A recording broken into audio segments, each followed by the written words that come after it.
मुशरिकीन मक्का थे जो इबादत किया करते थे उन बुतों की, डेफिनेटली उन बुतों की जो इबादत किया करते थे, वो सारे भी इबादत में एक सजदे में गिर पड़े और उन्होंने कहा कि हमने मोहम्मद को इससे पहले अपने माबूदों की इस तरीके से तारीफ करते हुए नहीं देखा। ये आपको मिलेगा सूरा अन-नज़्म के अंदर,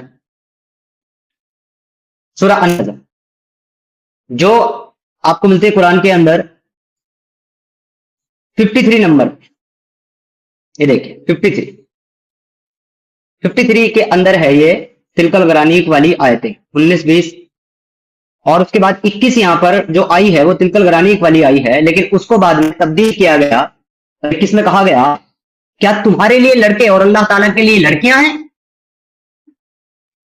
आप यहां पर कुरान का और अल्लाह का माइंडसेट देखें कि कुरान ये कह रहा है कि भाई, यानी कि वो इस तरीके से प्रेजेंट कर रहा है कि लड़कियां तो बुरी चीज है, कोई अच्छी चीज नहीं है, लड़के अच्छी चीज होते हैं। तो तुम्हारे लिए लड़के और अल्लाह के लिए लड़के, अल्लाह को ये तोहफी लगी अपनी, बाद में बदलने के नाम पर उन्होंने ये आयत तब्दील करी। और इस आयत की तब्दील का जो जिक्र मिलता है हमें चमट्टू भाई कुरान के अंदर, वो मिलता है सूरा हज के अंदर। वो भी मैं आपको दिखा देता हूं सभी लोगों। ये देखिए सूरा हज आयत नंबर 52, इसके अंदर क्या लिखा हुआ है, और हमने तुमसे पहले कोई रसूल और नबी नहीं भेजा मगर इसका यह हाल था कि जब वो कोई आरजू करता था तो शैतान उसकी आरजू में वसवसा डाल देता था। तो जो वसवसा शैतान डालता है खुदा इसको दूर कर देता है, फिर खुदा अपनी आयतों को मजबूत कर देता है और खुदा इल्म वाला और हिकमत वाला है। इसके नीचे वो शैतान के तिलकल गरानी का वाकया भी इब्ने कसीर साहब ने, कुर्तुबी साहब ने, जलाली साहब ने सबने बयान फरमाया है। ये जो हुआ के पास नमाज पढ़ते थे हुए हुजूर सल्लल्लाहु अलैहि वसल्लम के ऊंग आ गई और शैतान ने आपकी जबान पर डाला अरबी वन शफाअता लतहज़बी व नमालम अल गरानीक अल अला। शैतान ने क्या डाला मोहम्मद की जबान पे, ये वाला, ये निकलवा दिया। मुशरिकीन ने उन लफ्जों को पकड़ लिया और शैतान ने ये बात फैला दी, इस पर ये आयत उतरी और इसे जलील होना पड़ा। देखिए सही मायने में जलील तो मोहम्मद को होना चाहिए था, जिसने शैतान की बातों में आकर के, ऊंग में आकर के ये कह दिया कि ये तिलकल गरानीक है, तिलकल गरानीक अलूला, अल्लाह की जो है बेटियां हैं। ये बात स्क्रीन शेयर नहीं हुई क्या? अरे सॉरी यार, स्क्रीन शेयर कर दिया। अच्छा मित्र भाई, मैं बार बार भूल जाता हूँ, ये ऑटोमेटिक स्क्रीन शेयर नहीं होती। जी जी। कतादा कहते हैं मकाम इब्राहिम के पास नमाज पढ़ते हुए हुजूर सल्लल्लाहु अलैहि वसल्लम को ऊंग आ गई और शैतान ने आपकी जबान पर डाला अरबी में ये वाला व शफाअत लतहज़ी व अनहा लम अल वरानीकुल उला, ये निकलवा दिया। मुशरिकीन ने इन लफ्जों को पकड़ लिया और शैतान ने ये बात फैला दी, इस पर यह आयत उतरी और इसे जलील होना पड़ा।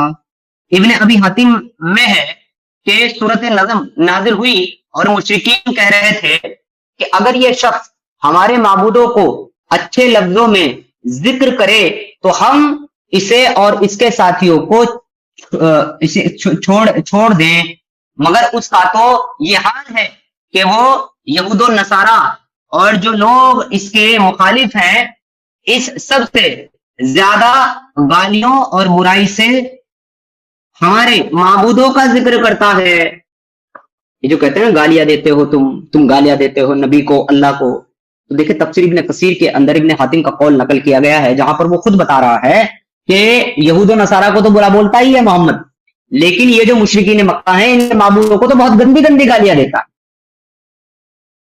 लेकिन इसके मुंह से शैतान ने एक दिन नमाज में ये पढ़ते हुए कि क्या तुमने देखा लात उज्जा और मनात को, लात उज्जा और तीसरे मनात को तुमने देखा, और आगे गरानीक वाली बात इसने वो कह दी।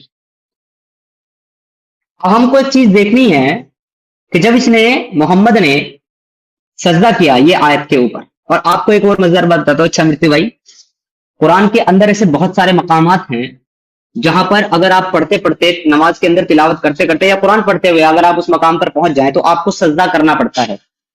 वो चाहे आप बाद में कर लें इकट्ठे या फिर उसी मकाम पे कर ले जब आप उस मकाम पे पहुंचे। और आज भी सूरह नजम की ये जो आयतें 19 और 20 और 21, इनको पढ़ने के बाद आज भी मुसलमान सजदा करता है। क्यों? क्योंकि मोहम्मद ने सजदा किया, साहबियों ने सजदा किया, और उनको देख करके कुफारे मक्का मुशरिकीन ने भी सजदा किया।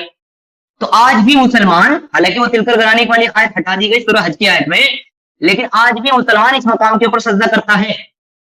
और जब ये तराबी पढ़ी जाती है रमजान के महीने में, मुसलमान तराबी पढ़ते हैं तो मुकम्मल कुरान पढ़ते हैं, तो उसमें वो सारे मकामात आते हैं जहां पर सजदा करना जरूरी है, तो इमाम खड़े खड़े सजदे में गिर जाता है अल्लाह अकबर कहकर सीधा।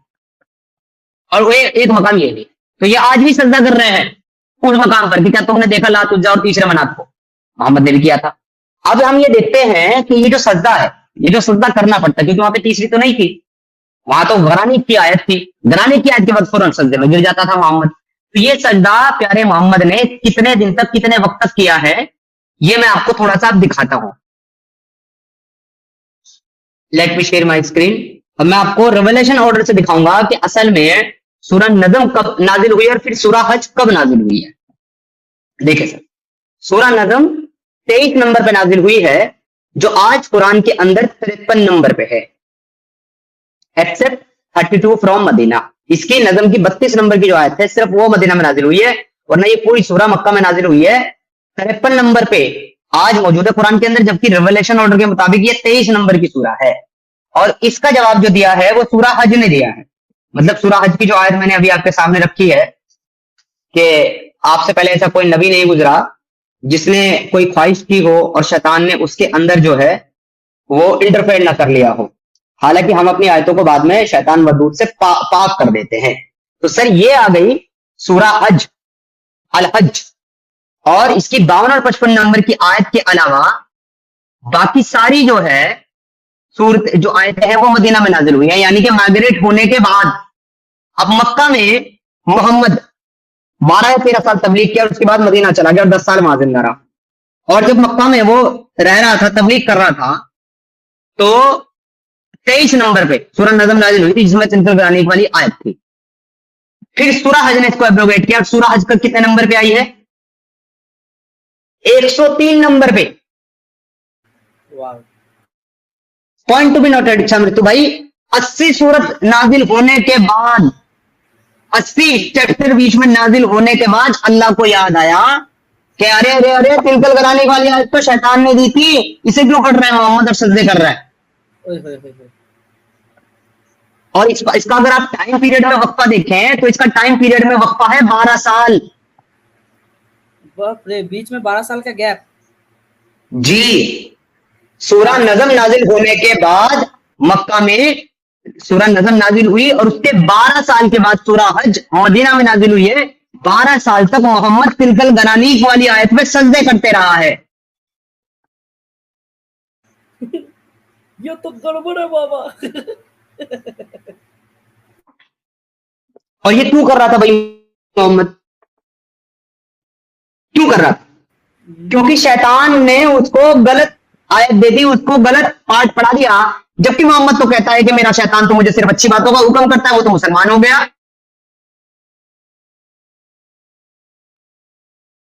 क्यों? अच्छा मृत्यु भाई क्या कहता है मोहम्मद? मोहम्मद कहता है कि मेरा शैतान मुझे अच्छी बातों का हुक्म करता है, वो मुसलमान हो गया। ये अच्छी बात है, तिलकल करानी के नाम पर सजदे करवाता है। There is none among us you with whom is not attached from among the jinn devil. तुम में से ऐसा कोई नहीं जिसके साथ एक शैतान ना हो। The companion said, उनके साहबा ने कहा, Allah's messenger with you too, कि आपके साथ भी एक शैतान है? Therefore he said, yes, मेरे साथ भी है। But Allah helped me against him, and so I am safe from his hand, and he does not command me but for good. लेकिन अल्लाह ने मुझे उससे बचा लिया और मैं उस पर गालिब आ गया, और वो सिर्फ मुझे अच्छी बातों का हुक्म करता है, वो मुसलमान हो गया भाई, वो बुराई का हुक्म करता ही नहीं मुझे। तो जब मोहम्मद का शैतान बुराई का हुक्म करता नहीं है, तो तिलकल गरानी की आयत मोहम्मद को अल्लाह ने दी थी कि शैतान ने दी थी? मुसलमान डिसाइड करे भाई, ये हम क्यों डिसाइड करेंगे भाई। ये तो हम डिसाइड नहीं करेंगे भाई, ये मुसलमान करेंगे सिद्धार्थ भाई।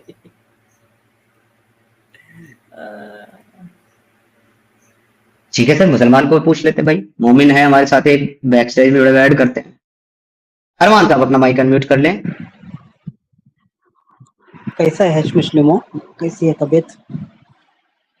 हमारी तबीयत तो ठीक बिल्कुल ठाक। ठीक ठाक है। आप हमारे सवाल का जवाब दे सकते हैं जो हम पूछ रहे हैं।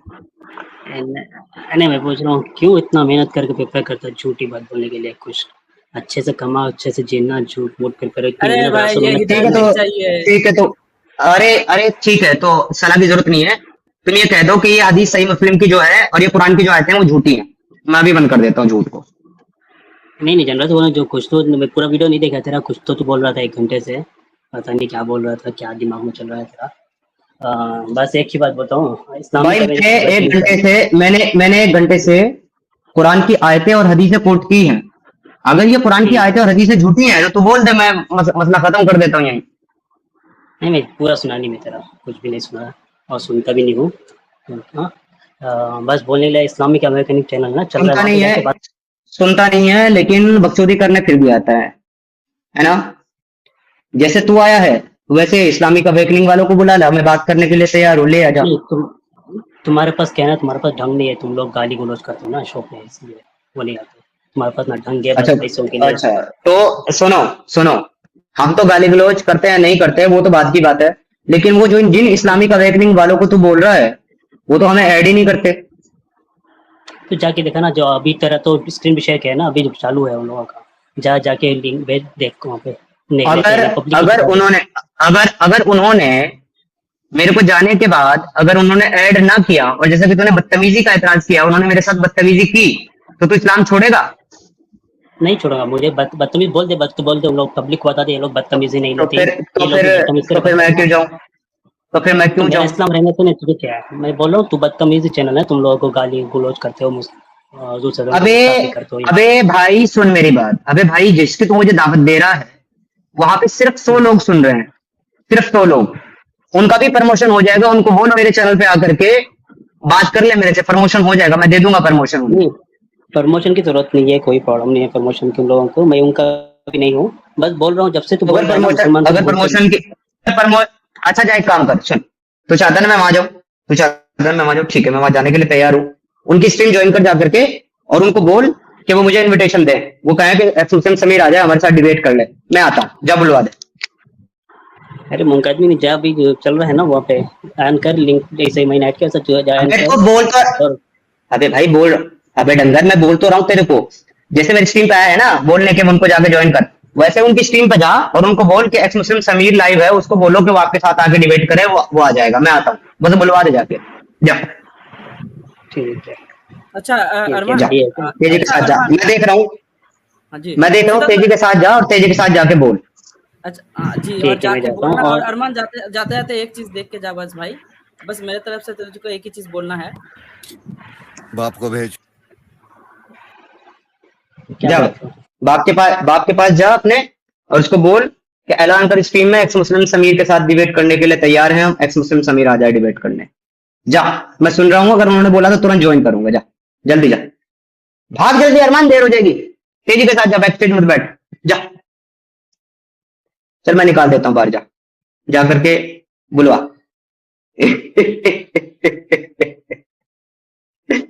कबूतरबाजी करवाते हो, करवा लो उनसे कबूतरबाजी। जाओ बोलो ना उनको, बुलाए मुझे, अपने अब्बू मोहतरम को बुलाए, मैं तो तलाश में रहता हूँ ऐसे होगी।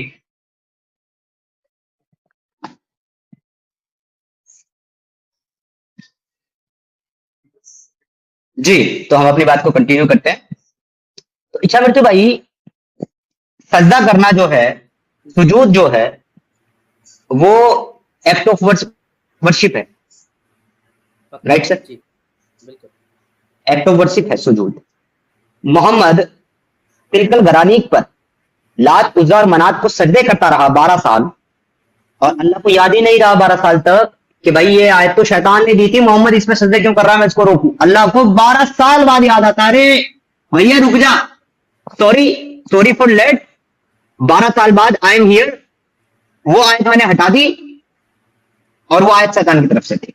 अल्लाह को 12 साल बाद याद क्यों आया? वाह। मेरे मुंह से निकल गई भैया। वही तो याद आ रहा था, वो कैसे निकल गई भाई। 12 साल एंड 80 चैप्टर, 80 चैप्टर, उन 80 चैप्टर में कितनी आयतें अल्लाह ने नाजिल करी होंगी? बिल्कुल। इच्छा मृत्यु पर कितनी आयतें नाजिल करी होंगे? हाँ, अगर उन 22 सारी आयतों में 22 साल एक भी 22 आयत में नहीं बोला जी। मैं पूछ रहा था कि 22 साल में पूरा कुरान उतरा था ना, मतलब 12 साल में मानो पूरा आधा कुरान उतर गया होगा तब तक। जी सिद्धार्थ, इतना ही। जी अब आपको मैं बताऊं, देखो ये आज कुरान के अंदर आज कितने नंबर पे है? 22 पे, जबकि नाजिल कितने नंबर पे हुई है? 103 पे। अब हम चलते हैं सूरह नजम पे वापस। ठीक है भाई, सूरह नजम पे वापस जाते हैं। नजम नजम नजम, ये आ गई सूरह नजम। ये है कितने नंबर पे नाजिल हुई है? और कितने नंबर पे है? सॉरी, कितने नंबर पे नाजिल हुई है? 23 नंबर पे है। 23 कितने नंबर नंबर, पे 53। है? कितने नंबर पे? 53 पे। वो कितने नंबर पे है? 22 पे। तो भाई मेरे, अब समझ में आया कि क्यों नंबर चेंज करने पड़े, आगे पीछे क्यों करना पड़ा इनको? बिल्कुल बिल्कुल। कुरान का सीक्वेंस बदलने की जरूरत इनको इसलिए पड़ी क्योंकि अगर ये ऐसा ना करते तो कुरान और इस्लाम तभी एक्सपोज हो जाता। लेकिन एक्सपोज तो अब भी हो रहा है, एक्सपोज तो अब भी हो रहा है, पर अब एक्सपोज करने के लिए किसी की जरूरत पड़ती है, हम जैसों की। हम करते हैं एक्सपोज। सामने से कोई पढ़ेगा तो उसको समझ में नहीं आएगा, क्योंकि आगे पीछे कर दिया है। जो 22 नंबर पर नाजिल हुई उसे रख दिया, सॉरी, जो 103 पे नाजिल हुई उसे रख दिया 22 नंबर पे, और जो 23 नंबर पे नाजिल हुई उसे रख दिया 53 पे। यह ड्रामेबाजी की है। बैक स्टेज में एक बंदा दिख रहा है, अगर मोमिन होगा। नहीं, मोमिन तो नहीं है ये, मुस्लिम नाम लिख करके आया फिर भी। जी भाई, मुसलमान तो नहीं है आप, मुस्लिम, फिर मुस्लिम नाम रख करके क्यों जुड़े? मैं मुसलमान ही हूँ। बैक स्टेज में तो आपका नाम कुमार है। हाँ, आईडी कुमार बनाई कौन है। से? कुमार कौन से? कुमार तो भाई कुमार के नाम से क्यों बनाई आईडी? मुसलमान के नाम से बनानी थी ना। कन्वर्टेड है क्या? बन, बना ली ना। अच्छा चलो, आयतल कुर्सी सुना दो जल्दी से। बातें सुनाता हूँ, याद नहीं है। दरूद शरीफ सुना दो।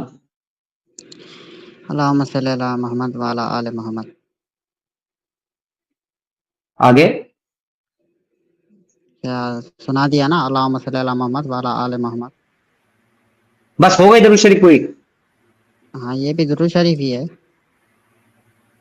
अबे भाई, मैं दरूद शरीफ पूछ रहा हूँ, ये दरूद शरीफ नहीं है, दरूद शरीफ का छोटा सा हिस्सा है, पूरी दरूद शरीफ सुनाओ ना। यही पढ़ लिया, पूरा दुरूद शरीफ ही हो गया। एक सेकंड तो, अच्छा ये मुस्लिम भाई आप बरेलवी वाले हो क्या? नहीं। नहीं, फिर तो पक्का पक्का मुस्लिम नहीं है सिद्धार्थ भाई ये। अगर बरेलवी वाला होता तो अल्लाहुम्मा इसको सल्ली जरूरत अला बोलता मोहम्मद व ठीक अला है, आले एक मोहम्मद लास्ट, कमा एक सल्लैता लास्ट। इब्राहीम व अला आले इब्राहीम इन्नका हमीदुम मजीद। नहीं, अब तो चेंज होगा ना। हाँ वो तो सर्च हो गया। अब तो चेंज होगा। चलो कोई नहीं, चलो लास्ट लिटमस टेस्ट ले लेते हैं आपका। ठीक है। ईशा की नमाज में 3 रकात एक्स्ट्रा पढ़ी जाती हैं, वो रकात कौन सी है? अरे भाई, टोटल रकाते हैं 17, ईशा में होती हैं 4। मैंने पूछा ईशा की नमाज में 3 रकातें अलग से सेपरेटली पढ़ी जाती हैं, जिसमें दुआ कुनूत पढ़ी जाती हैं, वो कौन सी रकातें हैं? टोटल रकाते 17 टोटल हैं, नहीं और पूछ रहा ईशा हूँ, टोटल नहीं पूछ रहा हूँ, टोटल नहीं पूछ रहा हूँ वो तुमसे मैं। वो सिर्फ वो सुन्नतें 3 हैं, रकात पूछ, सुन्नतें मौका। 3 नहीं, सुन्नत नहीं है वो, अभी अभी गलत देखो, एक जवाब। मिनट में ये आंसर देगा। देखो गूगल कर रहा है ना, 1 मिनट में देखो बता देगा वो। नहीं भाई, गूगल नहीं करा। दुआ कुनूत पढ़ी जाती है उन 3 रकातों में, और उनको पढ़ने का अरे तरीका थोड़ा भाई, अलग है ईशा की नमाज में। वो कौन सी नमाज है? ये दुआ कुनूत नाज़िला ये शिया लोग पढ़ते हैं। अबे वो डंगर, मैं शिया नहीं था, मुसलमान, मैं सुन्नी मुसलमान था, मैं पढ़ता था। ठीक है, जलेबी मत बनाओ, नमाज कौन सी है वो बताओ। कौन दुआ सी करो नमाज सिया पर। भाई? टोटल रकातें होती हैं 4, क्योंकि मैं सुन्नत पढ़ के भाग जा।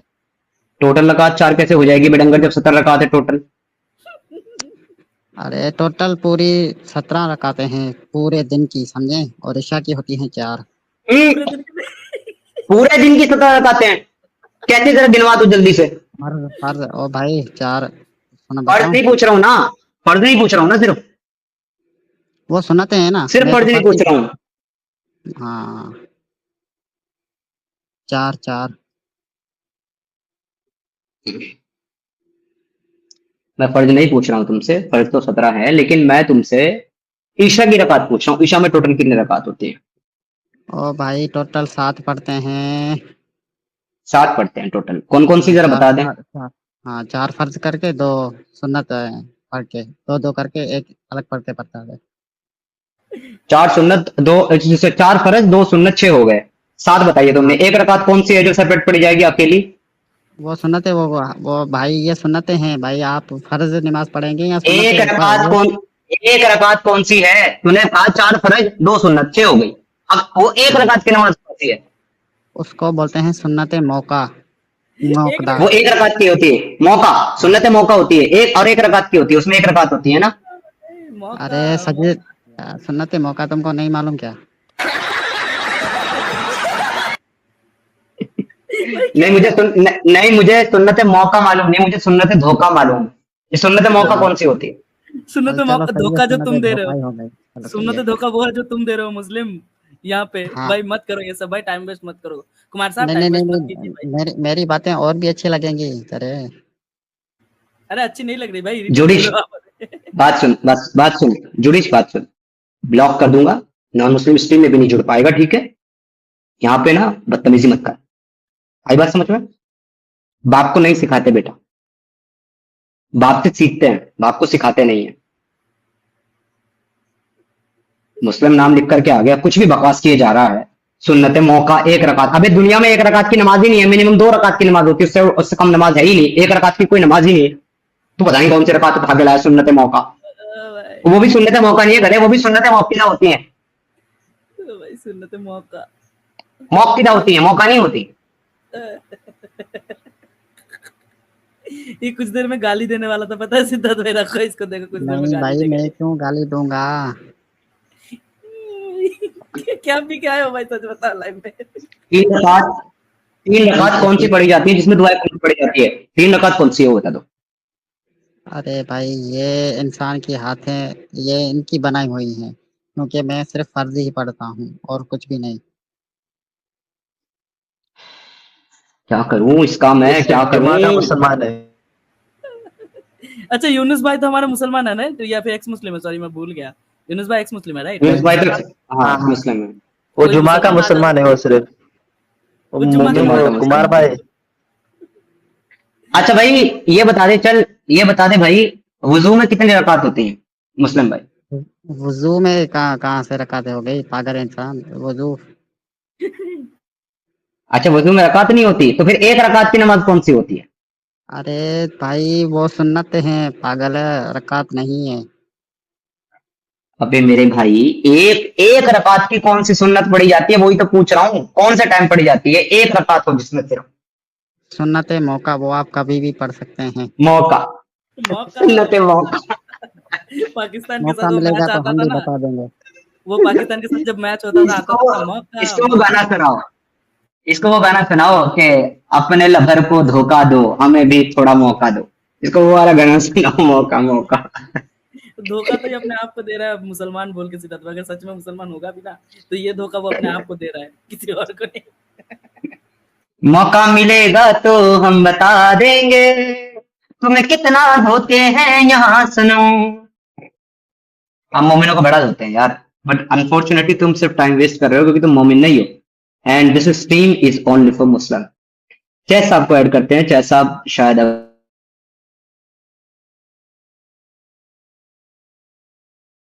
चैस भाई आपको माइक अनम्यूट करना पड़ेगा।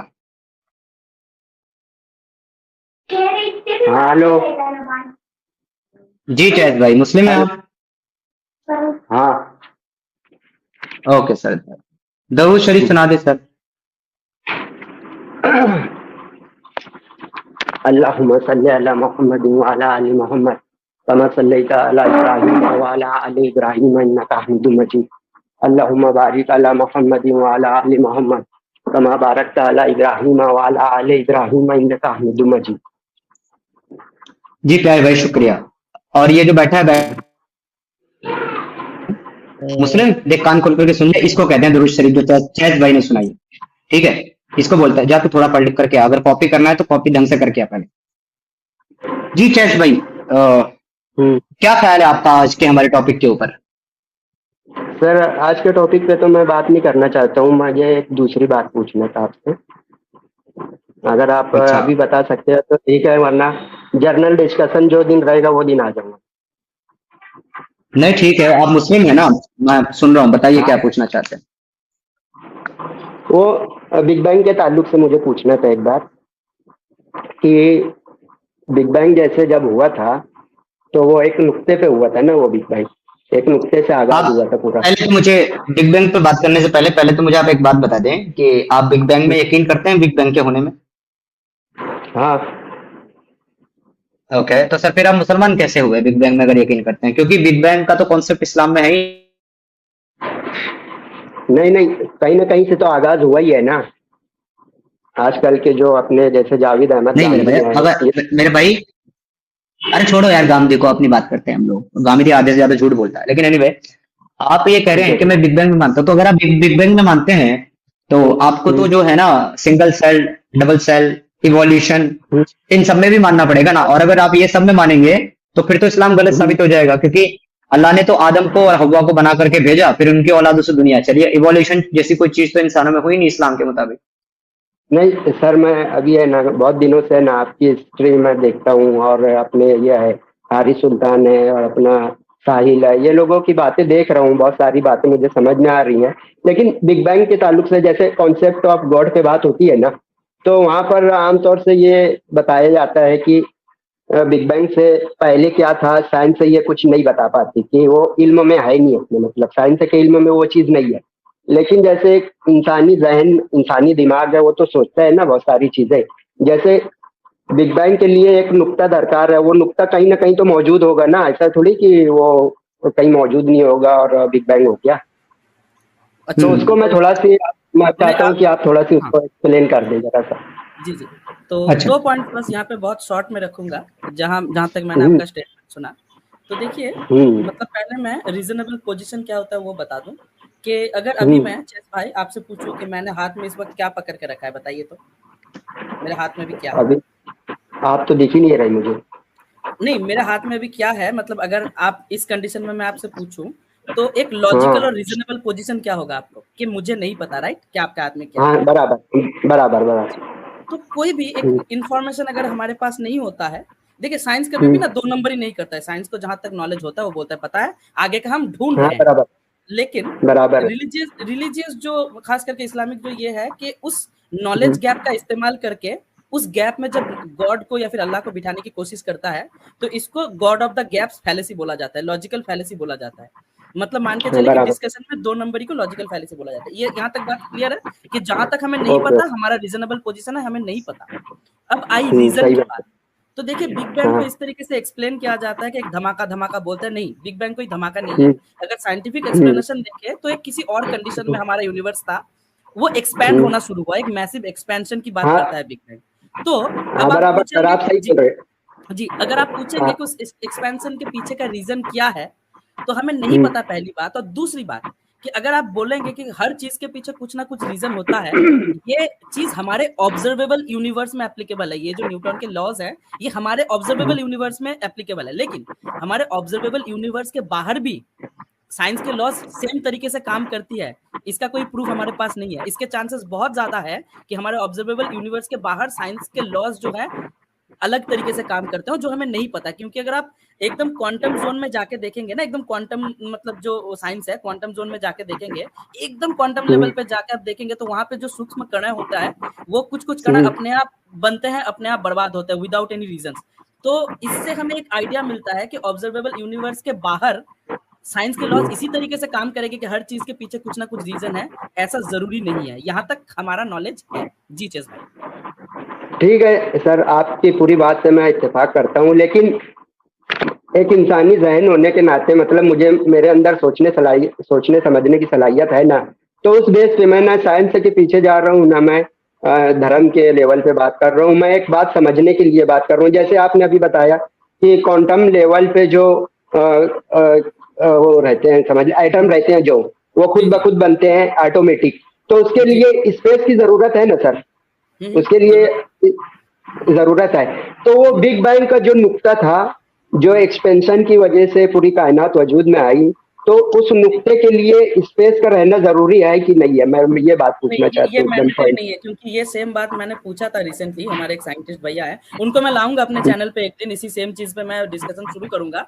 तो आप जो एक काम कर सकते हैं कि मेरा वो जो चैनल है उसको सब्सक्राइब करके रख सकते हैं, उस चैनल पे मैं हाँ, इस कर चीज चुका हूँ मैं वो। एकदम एकदम स्टार्टिंग से इस पे बातचीत हम शुरू करेंगे। क्योंकि देखिए मैं साइंस का स्टूडेंट नहीं हूँ, लेकिन जहां तक मैंने उनसे सुना है और मैंने रिसेंटली पढ़ना स्टार्ट किया है ना, तो वहां पे हम जिस तरीके के स्पेस बोलते हैं, मतलब मान के चलिए एक बलून को आप फुलाते हैं तो एक स्पेस होता है, तभी वो बलून फूलता है। लेकिन हाँ फिर हम जब ऑब्जर्वेबल यूनिवर्स के बाहर का जो स्पेस की बात करते हैं ना, तो वहां पे एक तरीके के रेडिएशन की बात वो लोग करते हैं, उनका उसका प्रॉपर एक्सप्लेनेशन उनके पास है। तो इस पर हम आगे बातचीत करेंगे फिलहाल, क्योंकि आज का टॉपिक थोड़ा सा अलग है चेस भाई, ये बहुत लंबा डिस्कशन की बात है, क्योंकि शॉर्ट टर्म में ऐसा डिस्कशन करेंगे ना तो बहुत मिस इन्फॉर्मेशन जा सकता है। तो मैं आपसे रिक्वेस्ट करूंगा कि आज जितना मैंने कहा यहाँ तक, आप बस यहाँ तक का थोड़ा याद रखिए, आगे का डिस्कशन हम जब अमित दा जुड़ेंगे हमारे साथ तो उनके साथ करेंगे, ठीक है? Okay, thank you. Okay okay, take care. अच्छा अच्छा मैं एक सवाल वैसे इनसे पूछना चाहता हूँ, और उसके लिए कोई बहुत ज्यादा सुडो साइंस की जरूरत है नहीं। अच्छा मृत्यु भाई, चैज भाई तो एक सवाल पूछना चाहता हूँ। चैज भाई, आप कह रहे हैं कि आप मुसलमान हैं, आप बिग बैंग में भी मानते हैं, और जाहिर सी बात है कि आप अगर मुसलमान हैं तो आप इस बात को भी मानते होंगे कि अल्लाह ने ही बिग बैंग अगर हुआ है तो बिग बैंग अल्लाह ने ही किया और ये कायनात पूरी अल्लाह ने ही बनाई। आप इस बात में मानते हैं सर? नहीं, अभी फिलहाल वो धर्म के जो लेवल पे बात है ना, मैं वो बात नहीं करना चाहता हूँ। मैं एक नहीं, मैं रैशनल बस बात आपसे करना चाहता हूँ। नहीं, मैं सिर्फ आपसे बात करने की बात नहीं है मेरे भाई, मैं सिर्फ आपसे आपका ओपिनियन पूछ रहा हूँ, आपका अकीदा पूछ रहा हूँ, आपका माइंडसेट क्या कहता है वो पूछ रहा हूँ। भाई आप लोगों की स्ट्रीम सुन सुन के ना अब मैं अपनी बात नहीं बोल सकता।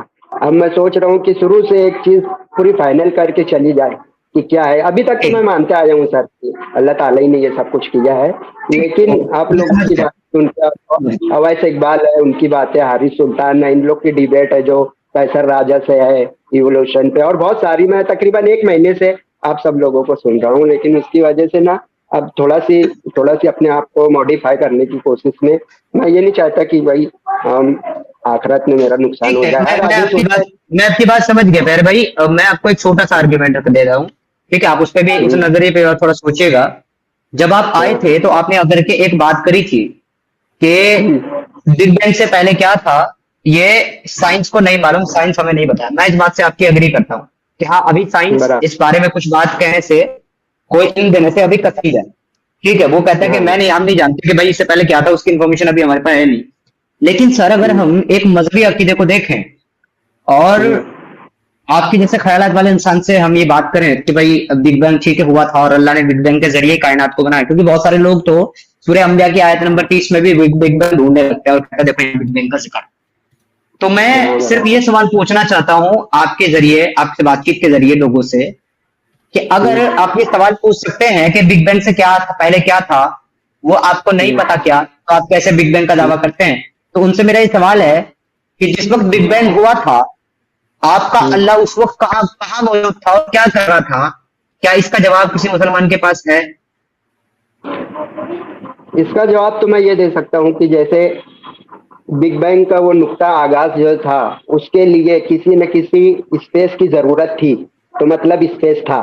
अभी जैसे ये पूरी कायनात है ना फैल रही है, तो कोई भी चीज के फैलने के लिए स्पेस की जरूरत है। जैसे मैं एक कमरे में बैठा हूँ और यहाँ पर कांच के कुछ गोली या वो छर्रे जो आते हैं लोखंड के, उसको फैलाना चाहूँ तो वो कमरे में फैलेंगे, लेकिन कमरे के बाहर नहीं जाएंगे। क्यों? क्योंकि उनको स्पेस नहीं मिलेगी। लेकिन ये पूरी कायनात जो फैल रही है तो उसके लिए स्पेस की जरूरत है। मतलब कायनात फैल रही है तो स्पेस है तभी फैल रही है ना। नहीं, वो आपकी बात ठीक है, वो मैं समझ गया, मेरे सवाल से हट गए थोड़ा सा।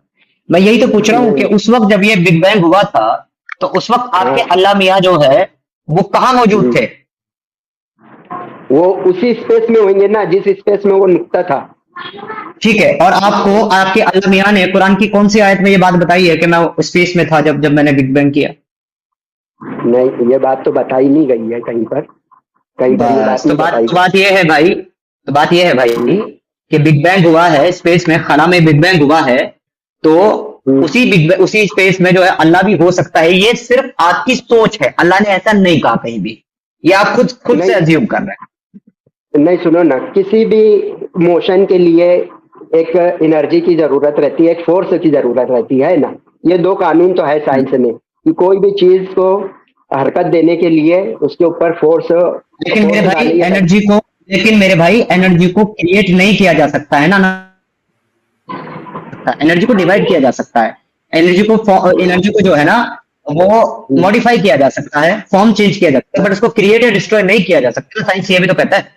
पर इसका जवाब मैंने ऑलरेडी इनको दिया है सिद्धार्थ भाई कि ये हमारे ऑब्जर्वेबल यूनिवर्स में, हमारे यूनिवर्स में ये एप्लीकेबल होता है न्यूटन के लॉज, लेकिन हमारे ऑब्जर्वेबल यूनिवर्स के बाहर भी सेम लॉज काम करते हैं, ऐसा कोई सबूत नहीं है सिद्धार्थ भाई, क्योंकि हमें नहीं पता उस यूनिवर्स में रेडिएशन किस तरीके से काम करता है, समझ रहे हैं?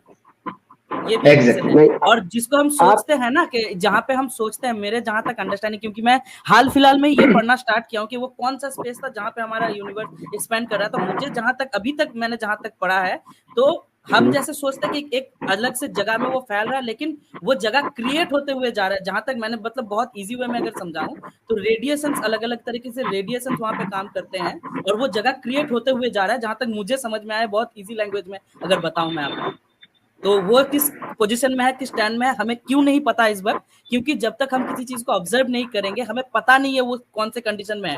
हालांकि बहुत सारे साइंटिफिक ऐसे एक्सप्लेनेशंस हैं, लेकिन मुझे अभी तक एटलीस्ट नहीं पता, लेकिन इसके एक्सप्लेनेशंस भी आपको मिल जाएंगे। आप अगर थोड़ा सा स्टडी करेंगे ना कि बिग बैंग में अगर यूनिवर्स हमारा एक्सपैंड हो रहा है तो वो कहाँ पे हो रहा है, किस जगह पे हो रहा है, तो इसके एक्सप्लेनेशंस आपको, इसके कुछ पेपर्स आपको मिल जाएंगे, रिसर्च पेपर्स। अब थोड़ा सा स्टडी कीजिए, इस पर मिलेगा आपको definitely answer. Okay, thank you ji. Okay sir, thank you so much, शुक्रिया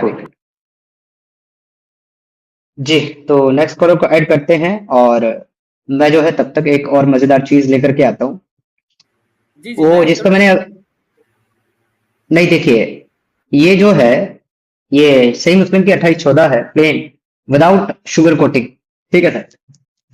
इसमें क्या लिखा हुआ है आप देखिए, वही सेम हदीस है लेकिन वो शुगर कोटेड है वहां पर, और यहाँ पर एक्सप्लेन करके पूरा लिखा गया है। Abdullah ibn Masud reported that the messenger of Allah सल्लल्लाहु अलैहि वसल्लम, peace and blessing be upon him, said each one of you has a devil companion from the jinn over him. तुम में से हर एक के साथ एक शैतान लगा हुआ है। दे सेड, उन्होंने कहा, even you O messenger of Allah, आपके साथ भी। The prophet said, even me, मैं भी। Yet Allah help me against him, हालांकि अल्लाह ने मेरी उसके खिलाफ मदद की। अंटिल ही एम्बैरेस इस्लाम, और उसने इस्लाम ला लिया, वो मुसलमान हो गया। He does not order me to do anything but good, और अब वो मुझे कुछ भी करने का हुक्म नहीं देता अच्छी बातों के, यानी कि सिर्फ अच्छी बातों का हुक्म मुझे वो करता है। तो यहाँ पे मुस्लिम का वर्ड भी बाकायदा लिखा हुआ है कि भाई वो मुसलमान हो गया है और मुझे अच्छी बातों का हुक्म करता है, जबकि कुरान खुद ये बात कह चुका है कि शैतान तुम्हारा खुला दुश्मन है, वो सिर्फ तुम्हें भय की तरफ लेकर के जाएगा ताकि तुम्हें जहन्नम में दाखिल करवा दे। जी सर, और वही कुरान जो है ये कहता है कि लेट मी ओपन,